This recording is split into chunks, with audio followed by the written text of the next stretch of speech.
Let's begin in Africa, where at least 10 people have been killed and 39 wounded in a bomb attack on a church in Eastern Democratic Republic of Congo. Congolese military spokesman Anthony Mwalwashi said the terrorist act happened in a Pentecostal church in North Kivu province, Kansini town, on the border with Uganda. The explosion killed at least 10 people and wounded 39, he added, revising up an initial death toll of 5. The DRC's communications ministry said on social media that the attack was apparently carried out by the Allied Democratic Forces. The ADF is one of the deadliest of more than 120 armed groups in eastern DRC, many of them the legacy of regional wars that fled at the turn of the century in the vast impoverished nation. On Sunday evening, the Islamic State group claimed responsibility for the attack and said nearly 20 people had been killed. And 4 Malian gendarmes have been killed and 3 wounded in an ambush in the west of the Sahel country plagued by jihadist attacks. 2 gendarmerie vehicles were burnt and 2 others topped with machine guns were captured by the attackers during this operation carried out in Kuala. 2 assailants were killed and others taken prisoner. The gendarmerie did not specify in its message to whom the attack was attributed. The gendarmes, like the army, the foreign forces, and all that represent the state, are the target of the jihadist groups. Since 2012, Mali has suffered from the spread of jihadism and a deep multidimensional political, economic, and humanitarian crisis. Starting from the north, the violence mainly affects the center and the east and has spread to neighboring Burkina Faso and Niger. But it does not spare the west and is moving south, alarming Mali's other neighbors, such as Senegal. And now to Zimbabwe, where riot police stormed the home of a Zimbabwean opposition member of parliament on the outskirts of Harare on Saturday, arresting him and 24 others who were holding a party meeting.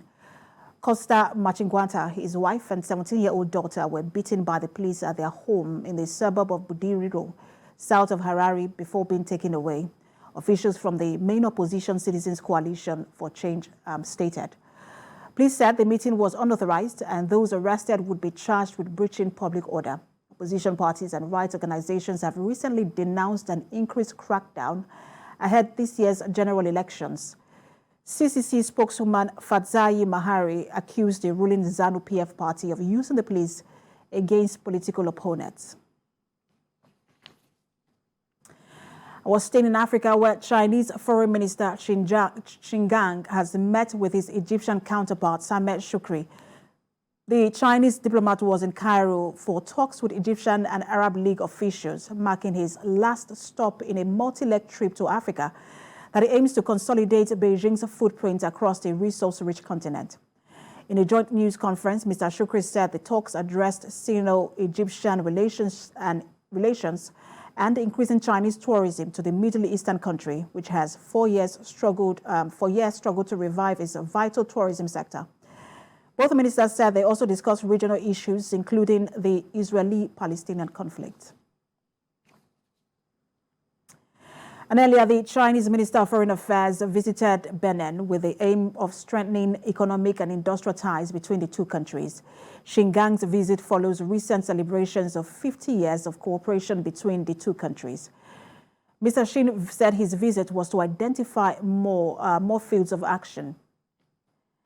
In a joint news conference, the minister also visited the town of Glo-Jigbe to observe textile production. In December 2022, China and Benin celebrated the 50th anniversary of their bilateral cooperation, with this visit signifying the implementation of a new strategy to increase China's presence in Benin.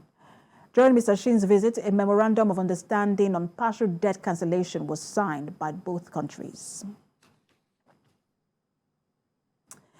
And here in Nigeria, President Muhammadu Buhari will on Tuesday, 18th of January, receive the African Award for Strengthening Peace in Nouakchott, Islamic Republic of Mauritania, for his leadership role in promoting peace on the continent through regular interventions, councils, and conciliatory position.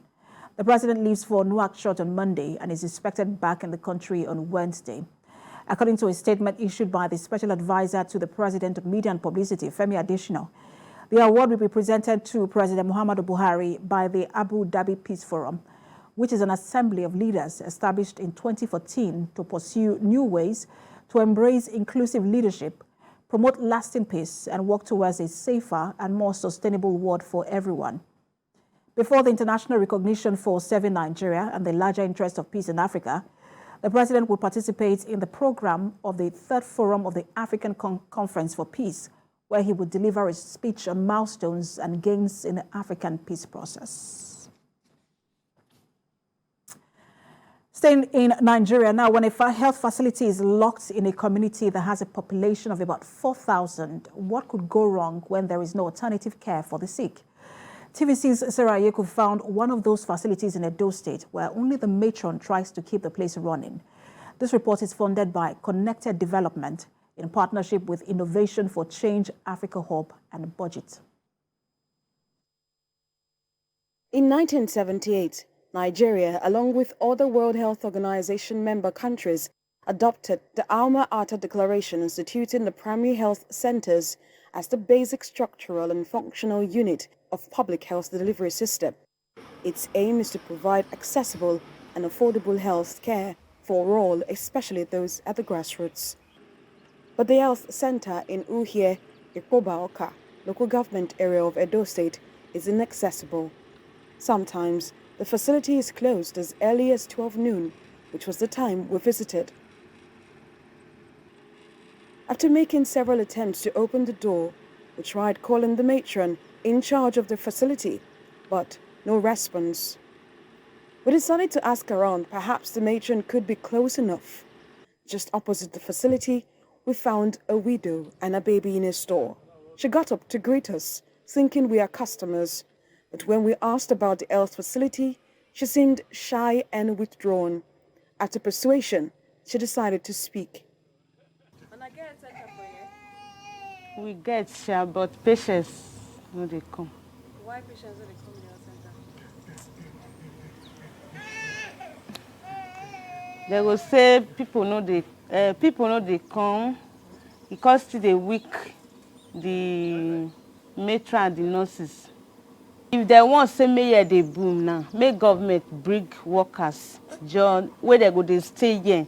Because the metro, he say you no see workers where they go to stay, but maybe they see workers like people where they stay here now. The place where they go open at night, in the morning they break. They still meet safe. They don't they open now. They still say people they stay. You go they free people to come say this here they work, but now maybe as you come now with the local, no hope. They'll say people know they work for this thing. Sometimes they go the metro, they go come, they go stay 2, 3, they go, they don't see anybody. Even when she needed health workers to attend to her dying husband or take care of her when she was in labor at 4 a.m. 11 months ago, they were not available. The time when I take birth, they know they around that time. Yes, I enter labor that time, around 4. That is, I go one of my nurse for this area. I call carry me go to their health care. I know say maybe I know about that time now. The roads connecting Uhie to its neighbors are unmotorable. Residents have to rely on herbs, patronize traditional medical practitioners, or travel for about 15 minutes to access the next health facility. That we have no good road and health center. If you talk of population, we are up to 4,000 people. We all are farmers in these communities. There is one at Ogege, after bypass. The second health center is Uhie, which are the one living there now. Here no more. It's 250 for bike. Motor is 200 for along the road. It should be well equipped. Caring for the general health for the masses. Nothing of such. Our people do go down to the city to get hair care. No, they don't offer 24-hour service. Let's be frank, they don't. At times, if you go there now, you may not see anybody. To be there throughout the week. But as at now, today, they are not there. If our women should go there for treatment, they are not around. They have to move to the city.